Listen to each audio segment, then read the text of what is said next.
നമ്മുടെ കല്യാണ പരിപാടി കഴിഞ്ഞതിന് ശേഷം വീട്ടിലാകെ മൊത്തം നോൺ വെജ് ഫുഡിന്റെ ഒരു കൂമ്പാരം തന്നെയായിരുന്നു കേട്ടോ. അതിന് മാത്രം ഡിഫറെന്റ് കൈൻഡ് ഓഫ് വെറൈറ്റി ഫുഡുകളായിരുന്നു കേട്ടോ അന്ന് നമുക്ക് ഉണ്ടായിരുന്നത്.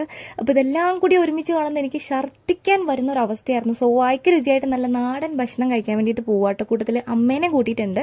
നമ്മുടെ സ്ഥിരം പഴയ ഹോട്ടലിലേക്കാണ് പോകുന്നത്, ഷാപ്പേറിയിലേക്കാണ് പോയിട്ടുണ്ടായിരുന്നത്. അങ്ങനെ അവിടെ എത്തിയ ഉടനെ തന്നെ ചേച്ചിമാർ ഇലയിട്ട് ചോറും ഓരോ കറികളായിട്ട് വിളമ്പി തരാട്ടോ. കാണുമ്പോൾ തന്നെ കൊതിയായിട്ട് പാടില്ല. അമ്മ സാമ്പാർ ഒഴിച്ച് തന്നിട്ടുണ്ട്. ഒരു പ്ലേറ്റ് ബീഫും കൂടി പറഞ്ഞു കേട്ടോ. ഇനി നമുക്ക് നമ്മുടെ ഫുഡിങ് പരിപാടിയിലേക്ക് കിടക്കാം. ഒരു വാ കഴിച്ചപ്പോൾ തന്നെ ഉണ്ടല്ലോ എൻ്റെ പൊന്നു മക്കളെ, സത്യം പറഞ്ഞിട്ടുണ്ടല്ലോ, സമാധാനം എന്ന് പറയുന്ന സാധനം എനിക്ക് അപ്പോഴാണ് കിട്ടിയത്. എത്രയൊക്കെ ഹൈ ക്ലാസ് റെസ്റ്റോറൻറ്റിൽ പോയി ഫുഡ് കഴിച്ചാലും ഊണ് കഴിക്കുമ്പോൾ കിട്ടുന്ന ഫീൽ ഉണ്ടല്ലോ, അത് പറഞ്ഞറിയിക്കാൻ പറ്റില്ല, പ്രൈസ്ലെസ് ആണ്.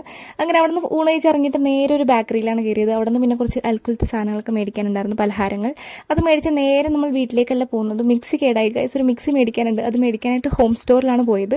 അങ്ങനെ അത് മേടിച്ചു. അപ്പോൾ ഞാൻ ഇതൊക്കെ ഇങ്ങനെ നോക്കി കണ്ണ് മഞ്ഞളിച്ചിരിക്കുകയായിരുന്നു. പിന്നെ കുറേ നേരം പാത്രത്തിൻ്റെ ഫ്രണ്ടിലിരുന്ന് കുറേ പ്രകടനങ്ങളൊക്കെ കാണിച്ച് വട്ടാണ്, ക്ഷമിക്കണം. അങ്ങനെ ബില്ല് ചെയ്തിട്ട് നേരെ നമ്മൾ അവിടെ നിന്ന് ഇറങ്ങി. അവിടെ നിന്ന് കുറച്ച് നടന്ന വീടെത്തും. അപ്പോൾ അവിടുത്തെ മാനേജർ എനിക്കെന്ന് ഗിഫ്റ്റാണ് കേട്ടോ. എൻ്റെ ഒരു ആറ്റിറ്റ്യൂഡും പിന്നെ യൂട്യൂബറാണെന്ന് പറഞ്ഞപ്പോൾ എനിക്ക് ഗിഫ്റ്റ് ചെയ്താണ്. എനിക്ക് എന്തായാലും സംഭവം ഇഷ്ടമായി.